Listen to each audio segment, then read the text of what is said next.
Hi everyone, welcome back to another episode of AgogeTV with me, your host Phil Leonard. And I'm your host, Josh Summersgill. On today's podcast, we have the legend that is Tom Kelly. We met Tom back at CrossFit Widnes way back when, and he's now a coach at CrossFit Wrexham as well. So we're going to let Tom intro himself a little bit more and explain a bit more about himself now. And basically, Tom, how did you find out about CrossFit? How did you get into CrossFit? And then we'll take it from there. All right. And so with CrossFit, and I've always been into training with racing motocross. I've always been into, fitness and, fitness for time, fitness for, whatever with my dad training me. Dad's a former SAS sniper and 2 para, so he was always harsh with training. Oh, hang on. I did not know that. Stop. Right. So we did not know that. Now, right, go on, explain a bit more about that then. That's the first thing. So Does your dad want to come on a podcast? Yeah. I mean, can probably. your dad actually so your dad actually shoots people or shot people? Well, we could, yeah. I mean, yeah, we could say that. He was a sniper. That was his job. So, right, okay. Is it legally? I presume it's legally killing people, isn't it? Yeah. It's in a combat situation, I suppose. Yeah, I'll go with that. Yeah. I'm not going to argue with him anyway. No, Yeah, I mean, I've never known that side of him, because when I was 1, he got blew up by the IRA in Belfast. So since all I've known, he survived. It was an attack on him. It wasn't an attack on the British. It was an attack on him. He was ambushed. But I've always known my dad post the bomb attack. So he's always been really keen on fitness with us, because he believes he survived through being so fit. Right. Okay. And he believes that he got back on his feet. The doctors told him not to cut his legs off. And he told the doctors to fuck off. He said, "I'll drag him behind me if I have to. You'll never cut my legs off," and all that. I know he's back on his feet, walking, running. Shit. He used to beast us. Actually, the bridge that you guys run over, when is it your mile run over the bridge around and roundabout? Yeah, the old mile, yeah. I spent many a night on that bridge with him, up and down, up and down, up and down. Then we take the push bikes there, be cycling, so up and over the push bikes, drop the bikes, get the rucksack on with the weights on. What a guy. He's just, so my grandma met your dad on the park. She told me, yeah, you have quite a while ago. She was like, I met this lovely guy in the park. I was walking the dog. Yeah. Like, someone Kelly. I was like, Tom Kelly's dad. Small world. Yeah. For sharing shooting tips, that's what it was. Yeah, I was going to say. I'd be more scared of your nan than I would be of Tom's dad. Yeah. I'm scared of me now. She's like 300 years old. She survived everything. Exactly. World wars, and nothing stopping that woman. Exactly. Sorry, Tom, go on. Do you run the bridge? So we're just running on the bridge just for fitness. So, it always into fitness, because, just for motocross. And then was friends with Rianne Barker, and she used to go to the boot camp before it was CrossFit Widnes. Right, okay. And she kept saying, come down. And we eventually went down, me and my brother, younger brother, and, we got into it that way. I remember my first class was death by burpees. And I had to have the breathing restrictor thing, the mask. I got one of them, and I got like 13. I was like, yeah, I was sick.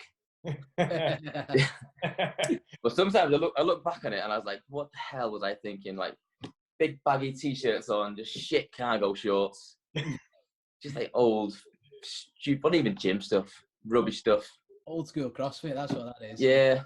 So then just got into CrossFit that way then, really. So then the boot camp changed to CrossFit Widnes, got their own unit, and then, just got the bug then. Awesome. Then I ended up meeting you, didn't I? And we ended up doing the Icon online champ, was it? Yeah, I got like John Towell was like, we've got this lad Tom. He's pretty good, and he needs a partner for this competition. Yeah. I was like, yeah, all right. I was like, I remember saying to him, was like, when you say good, like he's not gonna like he's not just gonna fucking dick me everywhere, is he? He's like, no, you're about the same level. And I got there and Tom destroyed me at this wall ball workout. I'm like, Yeah. like I'm fucking dying, and I'm like, yeah, I'll be all right with Tom. And the 2 of the 3 workouts we did, he fucking killed me. But It was pretty cool though, because like the first time we met was in the gym, just about to start the first qualifier. There was no weeks of training together, knowing how we work, knowing who we are. Like I was at the gym warming up. I think, was it just me and you at the gym that day? I think it was me, you, and Jesh. Yeah. So we was there, and I was just warming up, and then I heard the car door shutting, and I was like, oh, he's here now. And then you walked in. Wasn't late, was it? Yeah. I might have been early, I don't know. Very rarely early. But Phil walked in, big bag, and a fucking man bun. Like pretty much what he's put. I was like, what is this guy? Fucking man bun. I gotta work out with this guy. But yeah, we did pretty good that competition. I'm pretty sure one of the workouts we did pretty well, didn't we? Considering we didn't know how we worked out and all that, so we did pretty good there. Yeah, we did all right. Considering we'd never met, I think we did all right. Yeah. Well. Like, there was that workout where it was like pull-ups, something. It was like I can't remember. It was that was the last one. It was pull-ups and shoulder to overhead or something like that. And yeah. It was like a Cindy variation. And yeah, it was. And to be fair, way back when that was probably only me and Tom that could butterfly out of a lot of people that were there. So we crushed that one, and then I remember that one. A burpee workout as well, didn't we? That was cool. But yeah, no, like I remember like the burpee workout was the only one that I actually felt like I could keep up with you on. That was pretty cool. But it was a good comp, and that's how me and Tom met anyway. Yeah. So one thing I want to go into before I ask you about coaching and stuff is motocross. So you competed in motocross for a long time. Yeah. What was that all about? Like, I know it's a bit of I want to say a niche sport. It's probably not if you know a bit more about it than I do. But you competed to a decent level as well, I believe, didn't you? Yeah. So I started when I was 6, all the way up to taking it seriously until I was 21. That's when I had a couple of bad accidents. My dad and his brothers, when they were younger, they used to race. Right. And then we was going, I think when I was 6 or 5 or something, we was going North Wales to like a caravan park or something. And then the grassroots racing, when they've got a race on, they'll put little signposts out everywhere on like lampposts, little orange triangles to mark it out. My dad's seen one, diverted, and then didn't tell my mum, and then we ended up, getting a bike. And then ever since then, from grassroots, I've raced world championships, junior world championships, British championships, European championships. So I've gone pretty far with it. Done all the guys that I've raced with now, that I raced with, back in 2007, 2008. They're all in Grand Prix level at the minute. So it's frustrating being from the UK. There's not a great deal of UK-based riders that make it to Grand Prix level, unless you have to live in Belgium, which is what me and my brother did. So from 2007 to like 2009, we was based in Belgium. So from 2007, we was coming back and 2 each week on the ferry. So finish school on a Friday, straight over to Hull, get the ferry, get there Saturday morning, go and race the weekend, land back in Hull Monday morning, straight into school again. That was pretty hectic. And then we ended up moving over there. Wow, that's pretty cool. Racing. Sorry? Is that every week? It was most weeks, yeah, in 2007, yeah. So, it was getting. I mean, I was sponsored by Suzuki Europe, so I was getting a bit of help. It wasn't all just funded off my parents. We did get quite a lot of backing with it, but then it was just getting too much of going every week. So we ended up moving over there. Pretty much what Cookville is to CrossFit. That's what we moved to a town like a town called Lommel. Right. That's pretty much like the center of everything over there. There's great riders from all over the world that live in this town. We went all the way down to Bulgaria, racing all the way across to Poland, Finland, Sweden, you know, everywhere, Spain, been over in America riding as well. So, you know, certainly some pretty good places, really.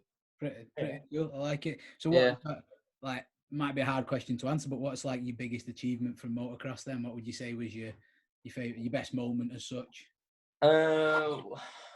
Biggest achievement in motocross was 2007 in Bulgaria for the Junior World Championships. I went there with a fractured wrist because the week previous I broke it training in France. So I fractured it in France.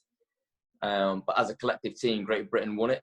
So we got the least amount of points over the weekend. So standing on the podium, on the top step of the podium with, you know, this medal of being like pretty much Great Britain as world champions was pretty good.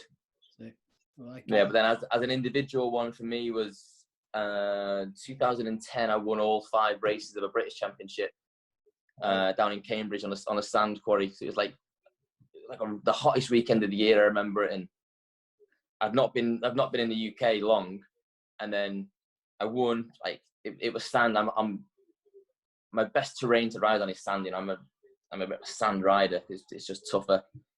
I won all 5 races then. I absolutely smoked it, to be fair. So personally, that's my biggest individual one, but probably my best memory is being in Bulgaria, winning the World Championship with Great Britain. Awesome.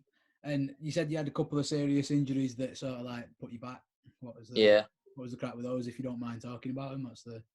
So I've had a lot of injuries over the years, broken legs, foot, you know, wrists, thumbs, you know, rocks in the nose, stuff like that. But in 2013, on April Fool's Day, I was in Northern Ireland, come over a jump, both hands off the handlebars going down a hill, and I went over the handlebars, landed face first, and then I was knocked out. This, like, people have told me this, landed face first, and then my legs come round and my legs hit myself in the back of the head. So I folded in half backwards. Ouch. So I was knocked out. I had a broken back and 4 broken ribs off that. But I didn't know I had a broken back. So I ended up, once I come round, you know, I was winded to shit as well. So I ended and I ended up walking to the medic's tent, getting in a car, going to the hospital. And I was more concerned because we had a ferry to catch. I had work in the morning. I was like, I need to go. Like, I'm fine. And then I was literally sat on the end of the bed waiting to go, and they were like, you need to lie down. You broke your back. You're staying here for a bit. And I was like, oh, fucking hell. And it didn't sink in at first because obviously when someone says you broke your back, you just instantly imagine like being paralyzed or, you know, in a real bad way. But I was not fine, but I was able to move. So I got discharged from the hospital a couple of days later. They sent me home, and I was bedbound for a little bit because they sort of, not that they didn't want to keep me over there, but I was well enough to be sent home. And that was April. And then August the 3rd, I was training in Preston. I just a small crash there, just caught my foot under the handlebars and what's called a Linz Frank fracture. Whereas I broke 5 bones in my foot, but 3 of them were also dislocated. Jeez. So that made my whole foot needed like screwing together and putting pins through it all to hold it all together. So I was in hospital there for 2 weeks. Couldn't walk for the 3 months. So then, but there's actually, I'm sure there's a picture of me there's a picture of me somewhere squatting with a cast on. I used to still go in the gym. I do rowing. You know, you can still row with a cast on. Still do your upper body stuff. Yeah, I feel a bit better about you kicking my ass in nearly every open now. Yeah. just feel a little bit better about the whole situation. I'm not gonna lie. Well, screws. Yeah. He's half robot. That's right. I was gonna say he's literally the fucking $1 million man, and he's been put back together that many times. Yeah. So it was pretty crazy actually, because I was in hospital with my broken foot. I went to Warrington Hospital with a broken foot, and then 3 days later, my brother crashed at the same track, real high-speed crash, and he broke his back as well. He broke 4 vertebrae in his back, so he was in Preston Hospital having surgery. He had two metal rods and 12 screws in his spine, so he was there. I was in Warrington Hospital, and then Jess's brother also raced. I'm sure he had a broken tib and a fib at the same time as well. So the three of us were all in cast at the same time. And my mum was a wreck. But CrossFit's really bad for you, apparently. I was going to say. Yeah, CrossFit sucks, man. I mean, the amount of achy muscles that I've had doing CrossFit is unbelievable. Yeah, brilliant. So was the injury like force you to stop, or was it just like, I've had enough, I'm done? It didn't force me to stop, but when you miss so much time on the bike, like I pretty much missed the whole season through them injuries. Right. Okay. And then my main sponsor at the time had always said to me, whenever the racing comes to the end, you know, you've always got a job with me. That was industrial concrete flooring. You've always got a job with me. So it was sort of like, I've missed that window now of opportunity. You know, I've been in Belgium, been in Holland. We didn't have the financial backing to make it to that next step of going full professional. We've come back over to England. You know, I got second in the British Championship. Then I moved into the professional series for the adults. Did all okay in that, and then I got the injuries. Then when I moved into the highest class, right, and it was that point then, and it was like probably not gonna get back to where I was. Certainly haven't got the money as what some of the other guys that I'm racing against, which can, you know, pay to get into a team. Yeah, you know, they've got tracks in their garden, and you know, it was sort of a decision I didn't want to take, because obviously riding around on a motocross bike all over the country, all over Europe, it's a pretty cool thing to do. But when you've had 10 broken bones in the space of 5 or 6 months, it was sort of like, right, okay, I probably need to go to work a little bit now. Yeah. So I worked for 2.5 years, and didn't even sit on the bike for 2-3 years. Got back into it again, and then because I was paying for it myself, and like I wasn't sponsored, I couldn't just phone up your sponsor and be like, I need chain and sprockets now. I'm going practicing, my brake pads have wore out. Every noise I was like, shit, that's just costing me money, and I wasn't enjoying it. Yeah, you know, because I had no reason, without being, I don't know if it's the right thing to say, but I didn't have a reason to enjoy it, because I wasn't racing for anything. I wasn't racing in the British Championship. I wasn't training because I wanted to race the best riders in the country. I was just going riding at practice tracks and then racing like local grassroots racing, and it just wasn't the same. It didn't have the same drive to it. I get that. I mean, I know you're a pretty competitive dude, aren't you? So like, yeah, racing, like, and when you've competed at a high level, I don't know. Yeah. To put it into CrossFit terms, it's like competing at the games and then showing up at Rain Hill, innit? You know what I mean? Yeah, exactly. It's all right, but it's not the same. Yeah. You know what I mean? Yeah, I'm not saying that I was too good to go back to grassroots. It's just it wasn't. Yeah, it's just not the same. It just wasn't the same. You're not working towards anything. It's not like, you'd argue that you carry on doing CrossFit after you competed because it's like good for you in theory. Whereas see that when you're riding your bike about, there's a potential still for injuries, but you're not really aiming for any kind of like competition, are you? So yeah, exactly. You totally get that. Yeah, exactly. Awesome. So another question for you before we start to wrap it up. I don't want to keep you all day. Obviously, you've gone from competing in motocross. You got into training CrossFit Witness, and you started coaching a little bit of CrossFit Witness. You were just starting to coach as I was sort of opening LST and all the rest of it, and moving on to Witness. And now you're a coach at CrossFit Wrexham as well. How did you find that transition from sort of athlete to coach?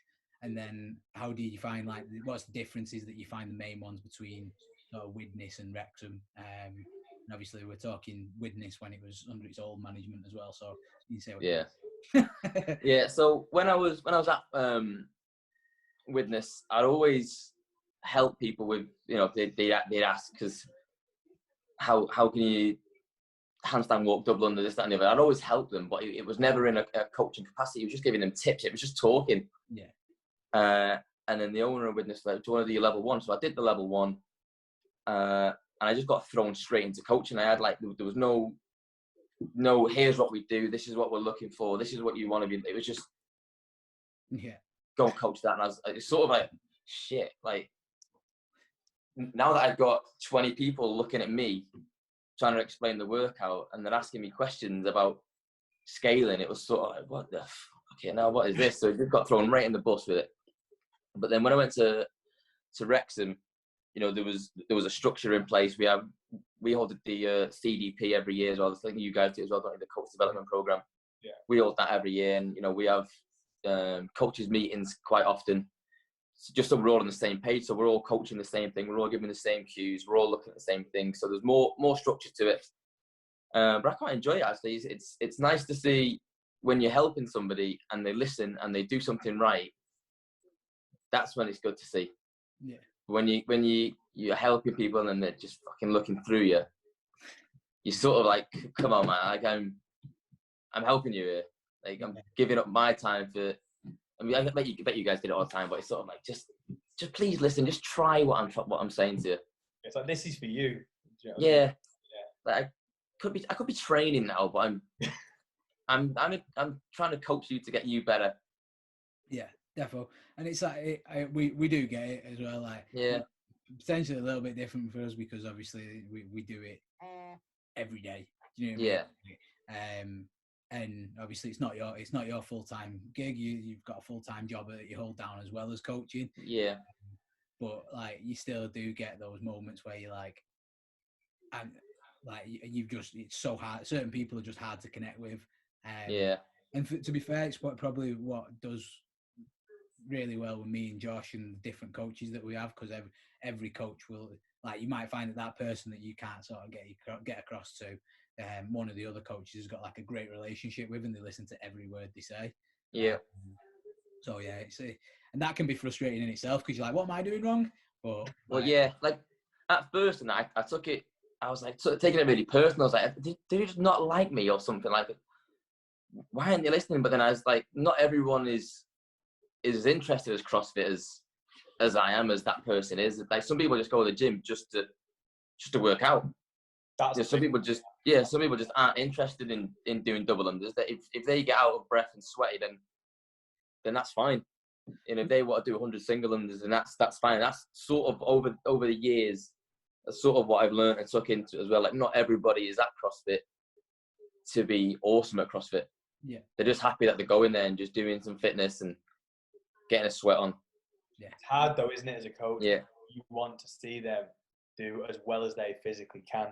Yeah, I mean, you want to, but like you say, if that's not their goal is to go to the CrossFit Games. No, it's not their goal, is it? Do you know what I mean? So yeah, I totally agree with that. We can definitely relate. Yeah, because there is some cool things in CrossFit. Like, if you was in pure gym or something like that, and you started doing handstand walks and then snatching, while you're doing your handstand walk, your fucking barbell would be stripped off, wouldn't it? You know what I mean? And some guy would be like, come on, like, I was using that, stop fucking curling it. So there's cool things you can do in CrossFit, and it'd be good to learn them. But as I said, not everyone's into it, are they? So it's it's each their own. It's something that you do learn, don't you? Have to, with experience, and different people.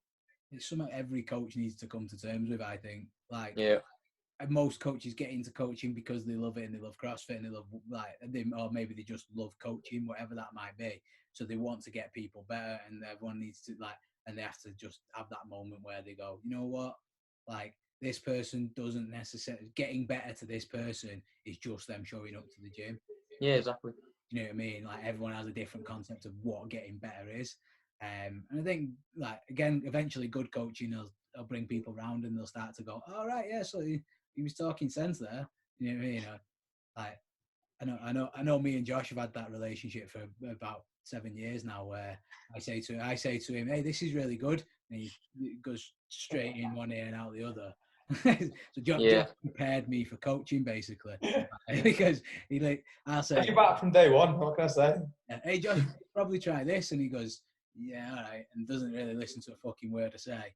and then about 2 years later, he comes to me and goes, hey, this is a really good idea, this. I'm like, yeah, talk to but, yeah, I mean, I took advice from another podcast that I listened to. I won't mention it, but it's a really good podcast. It is a CrossFit one. But they were saying, like, when people turn up late and they get a burpee penalty and all that, like, you don't know what they've been through in that day to get to the gym to be late. Yeah. So if they turn up at the gym, you don't know what they've done during the day. They might have had the shittest day ever, but they've still gone to the gym. And then you're in the face, like, come on, keep your feet together while you're kipping and shit like that. And they're like, don't care today.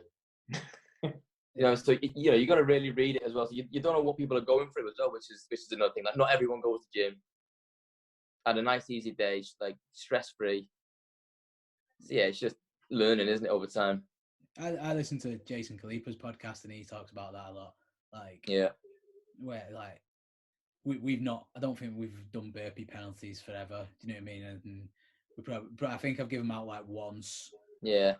In like 4 years, but we had them, but it would just. I never give them out. But it's again, just more of a disruptive thing, isn't it? To be fair. Yeah. As long as they're not as long as like somebody's not 20 minutes late and they're coming in and making a right mess of the class, you know what I mean? Like, it is what it is. And like you say, people probably, if somebody knows that they're 10 minutes late and they're still making the effort to get through the door, they probably need to be there. You know what I mean? Like, you can explain to them that, like, look, you're gonna have to do your own warm up or whatever because we've got to focus on the rest of the class. But like they need to be there. That's the way I see it. Like, they're not trying to fuck up everyone's class, and sometimes you just need to have a quiet word and be like, look, like, you know that every time you're 10 minutes late, it disrupts the coach, it ruins the time plan, and all the rest of it. So yeah, it's good for people to know that, and it's good to hear that Wrexham are doing similar things to us as well, and way they sort of plan out the classes, and you know what I mean. So it's good. It's quite similar actually, because I see a lot of things I'm on your Facebook group. I do see a lot of things that are similar as well between them. Clear that out. You've not been a member of us for I've been on there. I don't even know how I got on there, but I was on there for something. I don't know. And I just get the notifications every day. Well, I used to when the gyms are open, notifications every day for the gyms being open and the workouts of the day.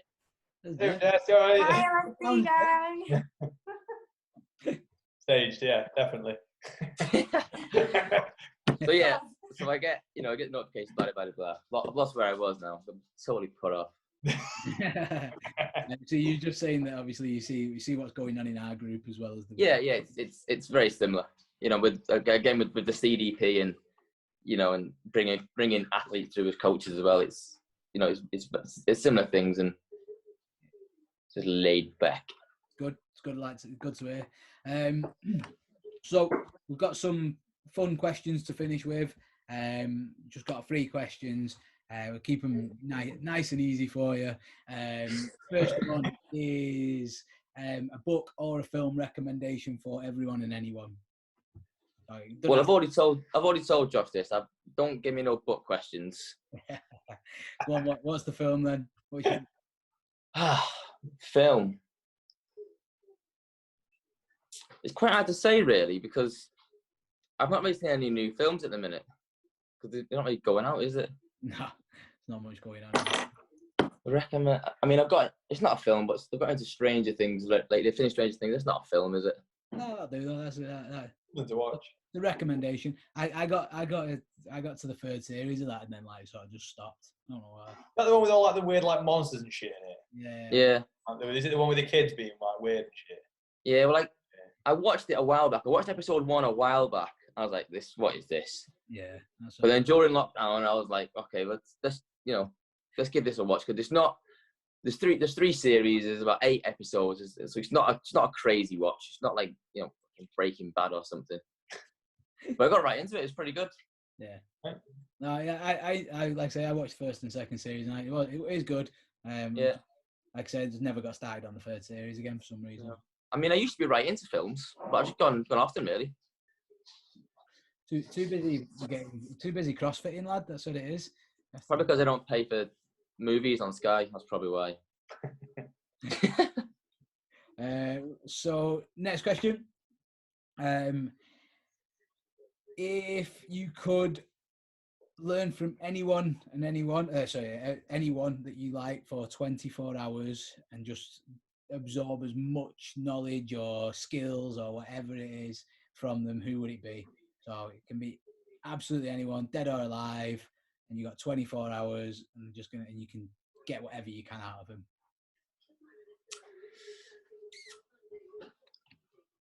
This might surprise you. I'm going to go for Josh. Ooh. Oh, man. You know why? Ending the fucking podcast right now. Yeah. You know why? Number one. Never getting because sorry, go on. Because you've read a load of books, and I'll just ask you what you've known, and you've done all the hard work, and you tell me all the hard work you've done in 24 hours.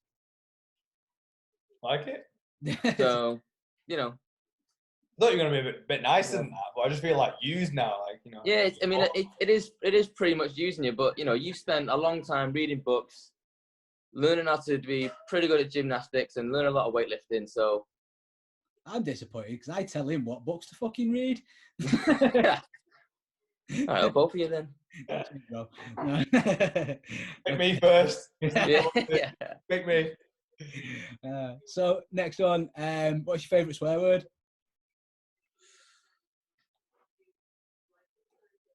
Fuck's used quite a lot, isn't it? Yeah, fuck's a good one, isn't it? Bastard's a good one as well. Yeah. I feel like we could just go on for a long time swearing. Justifying all your words. Yeah. Yeah, I'd probably say bastard if I had to say any of them. Is it like what's the actor's name who played Ned Stark? What's his name? Sean Bean. Yeah. Like that kind of bastard. Yeah, bastard.